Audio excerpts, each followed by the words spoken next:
Well, we'd like to share today about the effects of adultery in a marriage.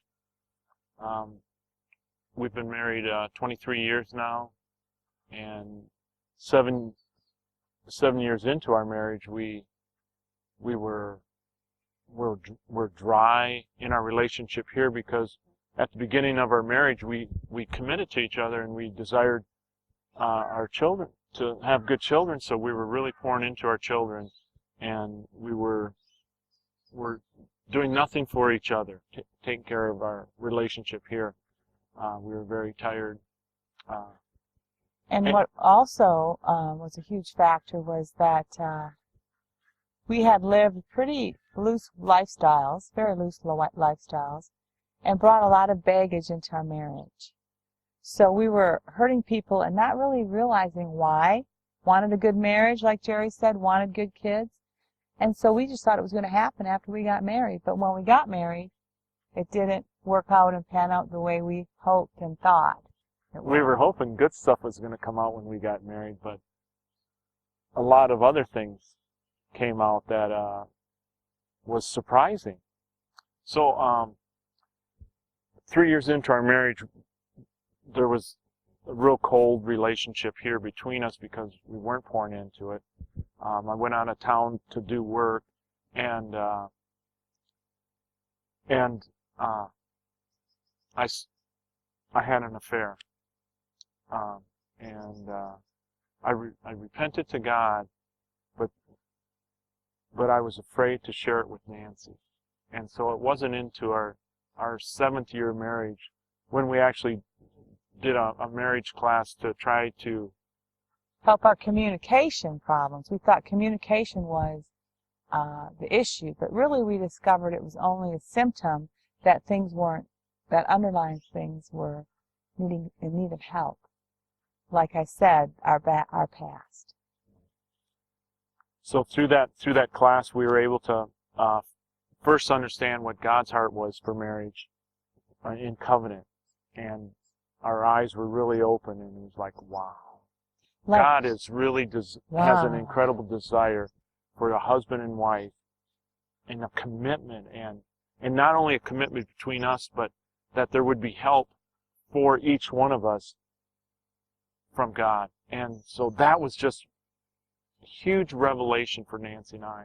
And so we sat there and I said, hey, Jerry, if we wanted to do it God's way. Now that's if we wanted to do it God's way. I mean, we still have the option of doing it our own way, which was get a divorce because we weren't doing well. And I brought up the divorce word in our strife, which was frequent.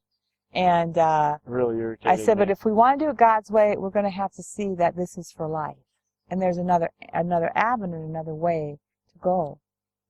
And so that marriage class really helped us incredibly see another alternative, which really was the way we were needing to embrace. One of the avenues of how we walked through it was one of the classes was forgiveness. And it talked about forgiveness and how many times you'd forgive. And it was incredible that Nancy and I were able to begin to forgive the small things.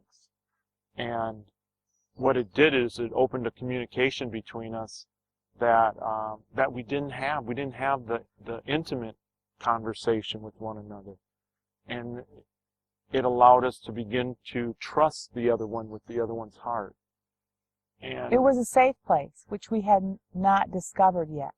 To be real, to be honest, to say, hey, we need help. And we weren't judged for it. We were accepted and embraced. And so this forgiveness lesson was like huge for me because I thought I was a pretty forgiving person. And I didn't hold grudges to others. But when it came to my husband, I was full of disappointment. And that word really penetrated to say, I do have some issue with forgiveness. Disappointment is a sign that we're not walking in the forgiveness that we have and the freedom that comes with that forgiveness, that Jesus truly paved the way for. And so we began to forgive each other and prepare the way. And then came week 12, which was called Life Patterns, and it talked about unconfessed sin. It talked about if you have unconfessed sin, it's like taking a pillowcase and putting over a lamp. and that God's light couldn't shine through. His desire is to shine through us, and for Him to shine through us. And boy, that just spoke to my heart. It broke my heart, because here I had unconfessed sin, and I wanted God to use us in spite of our choices, and I wanted God to use us, and so we learned no secrets. I had to No secrets. trust God. That my thinking is, Nancy, she's gone. If I share the adultery with Nancy, she's out the door, and because I vowed that if that ever happened, Jerry, I was out. There was one issue, one sin I couldn't forgive, because it's ultimate betrayal, and it was ultimate betrayal in my eyes. So, thank God, I confessed the Nancy. We worked on the forgiveness. And having had that whole foundation of this marriage class, it was so pivotal for us that having had the knowledge of what forgiveness is, and that, yes, I can forgive my husband, even in the situation of adultery, which was devastating. And, you know, it wasn't easy. When he confessed it, we needed some time for healing. We needed some time to process this loss of, you know, of a pure marriage.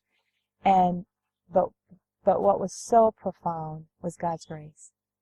And He took us through it. Initially, I would, for months, I'd throw it in his face when we would have a fight.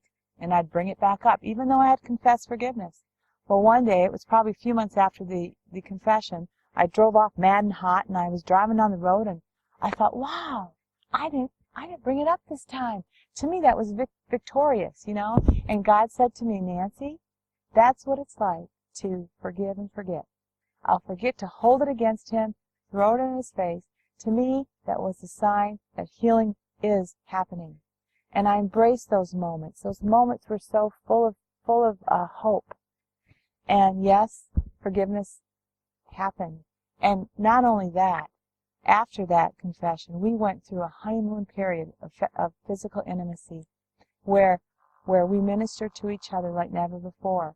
And I believe because we continue to tell our secrets, if you would, our sexual, poor choices, our sexual immorality, that allows for that foundation of purity to come forth, which is truly possible in marriage.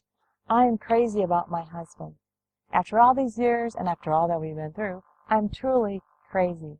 So 19 years later, we're still walking together, and we're not just walking together. We are truly flowing together, enjoying life and each other more than I ever dreamed about before. So, I love you.